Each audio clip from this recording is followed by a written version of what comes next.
Jacksonville Jaguars fans, welcome into Duval Daily presented by GenJag.com. I'm Jordan DeLugo. Thanks so much for being here. Tuesday, September 23rd. A show that, might rub some folks the wrong way, but mistakes will eventually catch up with the Jaguars if they do not correct them at least partially.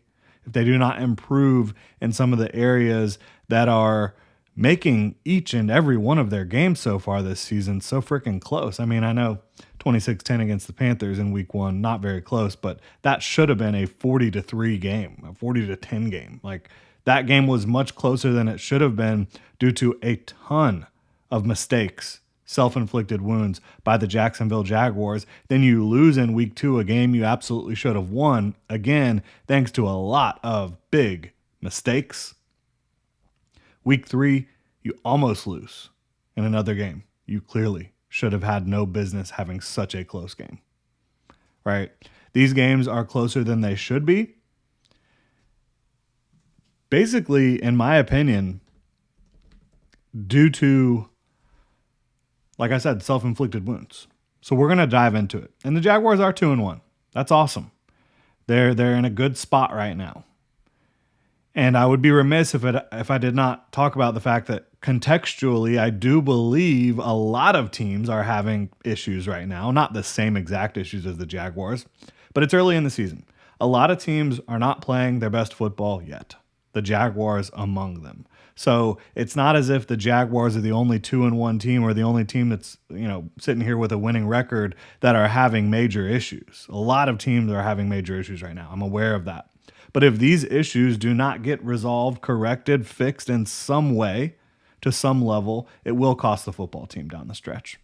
There's no doubt about that in my mind. So we're going to dive into it. Really appreciate y'all being here. If you enjoy the content, please like and subscribe. You can also check out genjag.com/shop, pick up some new Duval gear, like the hat I'm wearing right now. Really appreciate y'all's support. So the Jaguars lead the league in drops. Now, depending on where you look, I think Pro Football Reference has them at 9 drops and the Titans right behind them with 8 drops.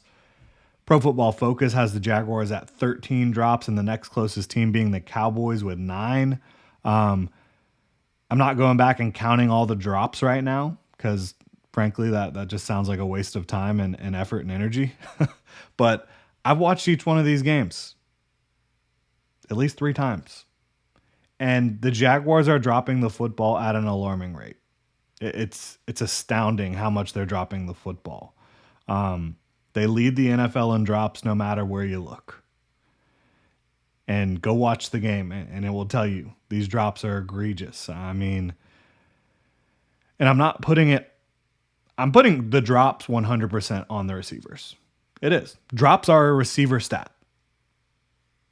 Bottom line, a drop is a catch by definition, or a ball that needs to be caught by definition. That's what a drop is. We're not talking about not catching contested passes. We're not talking about bang plays where a defensive back makes a great play on the ball. We're talking about it was in your hands, it was catchable, and it was dropped. No one else's fault but your own. They have got to improve on that. I mean, bottom line. And I think you've seen some guys that, obviously the Brian Thomas thing is still a major issue. He's not playing good football right now. I think he played with more effort in week 3 than he did in week 2. I don't think he played as scared, right? I think he put forth an effort that his teammates and his coaches can at least feel like we're taking a step in the right direction. But from an execution standpoint, he's still putting the ball on the ground inexcusably. 2 different things when you talk about effort and execution. I think the effort was more there.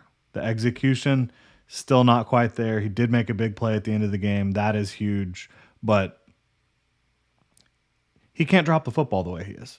And you've seen him be very close to dropping the football a lot throughout his career, but being able to double catch it and hang on to it. We talked about it. It's possible that the regression was going to come at some point with his drops or lack thereof. Last year. And I mean, he wasn't perfect. I think he dropped 7.5% of his targets last year, something like that, which is fine. It's within a comfortable percentage, but it's been really bad. And then you have De'Ami Brown, who this is a guy who we've seen drop the football throughout his career as well at times. His two egregious drops are one where in week one, down the field, ball is on the money, and he tries to one-hand it. He didn't have to. I mean, he clearly could have put both hands out there, and he didn't. So that was crazy. And then the drop in the end zone in week two, one of the many plays that had the Jaguars made that play, they would have won the game. And yeah, we can talk about Travis Hunter shouldn't have been called for defensive pass interference. The Jaguars shouldn't have been in position to lose that game at that moment. They had so many opportunities before that to take care of business, right? And again, De'Ami Brown's drop in the end zone of a perfect Trevor Lawrence pass, unacceptable. And you have Parker Washington starting to get in the dropsies this week. You had Travis Etienne dropping a pass. No reason that should have been dropped. Travis Hunter's had a couple drops, not really characteristic of him, but he is being asked to do a lot. This is a team that is leading the NFL in drops. Again, we've seen it far too often, and they've got to fix it. And whether that's ultimately to me, it's on the receivers. But, do they need to be coached differently? Are these route combinations not suited to their skill sets well enough? Like, there's different things you can talk about. And you can also talk about the fact that, Trevor Lawrence is not playing perfect either. But again, a drop is not on the quarterback. It's not. So there are other issues with Trevor Lawrence's game that we'll talk about, but you don't put drops on a quarterback. You just don't. There are other issues we can talk about with Lawrence, but these drops are just simple mistakes by receivers. The most basic thing you can do as a receiver is just catch the damn ball, and they're not doing it. So that's got to be corrected. Penalties are still a major, major problem for the Jaguars. You had 9 this week. Would have been 9+ if the Bengals last week accepted more of those illegal shifts. You got 11 in week 1. I mean, the penalty numbers and yards are racking up for the Jaguars this year. A lot of it has been offensive pre-snap stuff, and that's really the stuff you can't accept. Everything else is like, well, you have a penalty here or there. It is what it is, right? There's a defensive holding here or there. There's offensive holding here or there. Different things like that. It is what it is, but the offensive pre-snap stuff is what really needs to be corrected penalty-wise in a major way, because it's putting you 1st and 15, 1st and 20 for no reason, right? And these Jaguars have been able to kind of climb their way out of a lot of those holes more often than you have seen in the past, but it's still unacceptable. And it's still a thing that can lead to losses, lead to putting yourself in a position to where a game is closer than it needs to be, which we've seen that a lot. So that's got to be corrected. We'll get into the rest of these mistakes that I think can eventually catch up with the Jaguars. And I'm not saying they will. I'm saying they can if they do not in some way work to correct them. But first, Underdog. Y'all know it's the best place to make picks and win money all season long. Playing on Underdog is easy. Just pick whether your favorite players will go higher or lower on stats like touchdowns, receiving yards, interceptions, and more. The next opportunity for football is Thursday night. Seahawks and Cardinals. I'm looking at JSN to pop off and go higher on yards than 78.5. It's just what he does. While I think MHJ Marvin Harrison Jr. still continues to struggle, going lower than 48.5 receiving yards. Download the app today and sign up with promo code Duval Daily to score $50 in bonus funds when you play your first $5. That's promo code Duval Daily. Millions of fans have already won billions making picks on Underdog. Will you be next? Must be 18 plus, 19 plus in Alabama and Nebraska, 19 plus in Colorado for some games, 21 plus in Arizona, Massachusetts, and Virginia, and present in a state where Underdog Fantasy operates. Terms apply. See assets.underdogfantasy.com/web/play and get terms _DFS_.html for details. Offer not valid in Maryland, Michigan, New Jersey, Ohio, and Pennsylvania. Concerned with your play, call 1-800-GAMBLER or visit www.ncpgambling.org. In New York, call the 24/7 Hope line at 1-877-8-HOPE-NY or text HOPE-NY 467-369. Shout out to Underdog Fantasy. If you're supporting them, you are supporting us. So, special teams issues are there, which is just very surprising. Heath Farwell is a great special teams coach. You actually have a lot of continuity on special teams, even with some of the veteran special teamers not being in town anymore. You still have a lot of young guys and guys that have been around here making special teams plays. And it's not like these are like necessarily super egregious, most of them. But you've allowed some bigger kick returns than you normally do. I think part of that is the new kicking rule and trying to get the placement of that thing down exactly where it should be, and covering it exactly how you should be, adjusting to all that. But you're seeing a lot of teams doing a good job covering these kicks, and the Jaguars are not one of the teams doing a great job in terms of the opponent's starting field position. And they're not doing a great job in terms of their own starting field position. They're not doing a great job returning kicks either. So that is, field position is such a big thing in the NFL, especially in close football games. If you're starting at your own 20 and your opponent's starting at their 35 most times, or 30, that's a big disadvantage. And then you also have Logan Cook is not punting his best. I mean, he hasn't been awful, but he is not punting his best.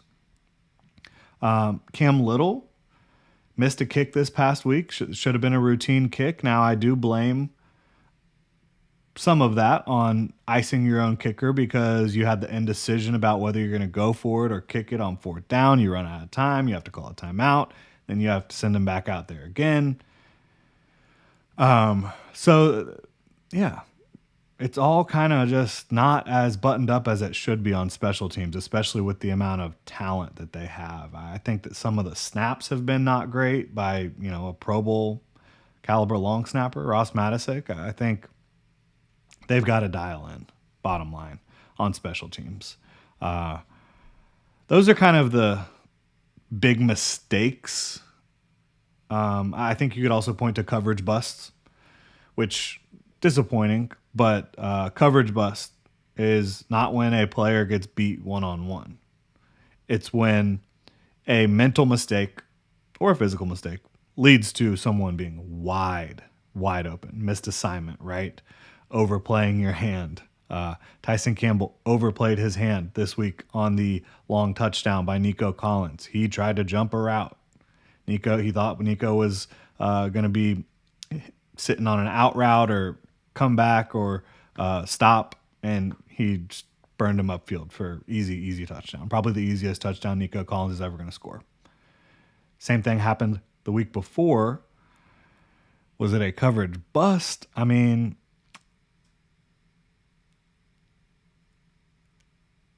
it was. I'm sorry. It's such a hard thing for me to say because technically Tyson Campbell did not mess up in terms of his mental. He just got burnt off the line, and it burnt so badly it almost looked like a coverage bust. So, yeah, can't have that. I mean, you can't have a $20 million corner getting beat on touchdown passes back-to-back weeks. And I really love Tyson. I think he plays his butt off. I think he plays really hard. I think he makes a lot of great plays. But that's 6. That's 6 points right there. You can't have a guy like him giving up 6 points a week just on a really, really badly executed or missed assignment, right? You can't have that. Walker Little, the way he's playing the last 2 games is a major issue. I know you're not playing against Danielle Hunter, Willie Anderson, Trey Hendrickson every week, but there's still a lot of really good pass rushers on the Jaguars schedule. Nick Bosa will not be one of them. Feel terrible for him, obviously. but he's out for the season with an ACL, second ACL of his career. But Walker Little's going to have Jared Verse. He's probably going to see some of Max Crosby. He's going to have, again, Danielle Hunter. He's going to see some Khalil Mack. I mean, it's not just like some cakewalk now that you've played against Hunter and Hendrickson, and now you're just going to get it in gear, which hopefully he does. I've always been a Walker Little supporter. I think he's a good football player, but the last 2 weeks it's been atrocious. He wasn't consistently bad against Trey Hendrickson, but when he did get beat, it was cleanly. It was like he didn't affect the pass rusher in any way, shape, or form. And then he was just pretty putrid against Danielle Hunter and the Texans. 8 pressures allowed. So that needs to be better. I mean, you can't have a second contract starting left tackle giving up that amount of pressure. It's not good enough. Patrick McCary not looking great either. I don't love that. He did battle through injuries throughout training camp. I don't know if that's affecting him, but he's been penalized in every single game so far. He's given up more pressure than you would like to see from a guard, and having some missed assignments, some whiffs kind of in the run game as well. So you want to see him clean that up. You absolutely do. He's getting paid too much money to not play better.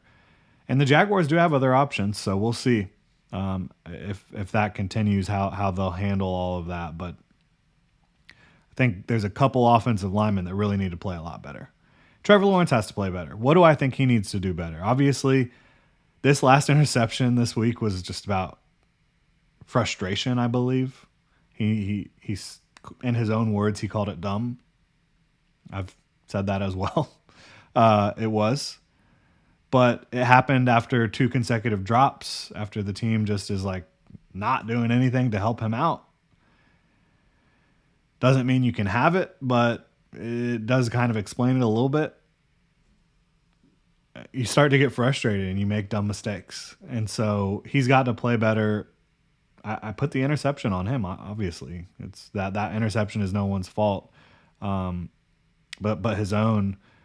And then I think he needs to play faster. I think there's times where the ball needs to come out faster. Times where there's a clear opening, get the ball out faster. Liam Cohen has been very complimentary of his process, his operation of the offense. I do think he's doing a really good job at the line of scrimmage. I think he's doing a good job throwing mostly accurate footballs. Again, not perfect, but overall, I think Trevor's doing a good job. I think he needs to do a little bit better job timing-wise. That's the biggest thing for me right now with Trevor Lawrence. Again, a lot of teams are having struggles right now at being consistent on either side of the ball. It's early in the season. The Jaguars have a lot of time to get these things resolved. And I believe that they have the pieces in place, coaching, personnel, culture, to be a playoff caliber team this year. But in order to be a team that's not losing games at the end of the season and has a chance to win playoff games, they've got to improve in a lot of these areas. I think the 2 biggest things clearly are, the execution of the receivers, catching the football, and the penalties. If they can clean those 2 things up, I think you're actually looking at a team that would have beat the Panthers 40-10, beat the Bengals probably 40-20, something like that, 40-17. Probably a team that beats the Texans 24-27, 30-10. So these mistakes are making a team that really has a lot more talent and really good coaching than they have shown look more pedestrian than they should be. So that's where I'm at. Let me know what y'all think in the comment section below. If you enjoy the content, please like and subscribe.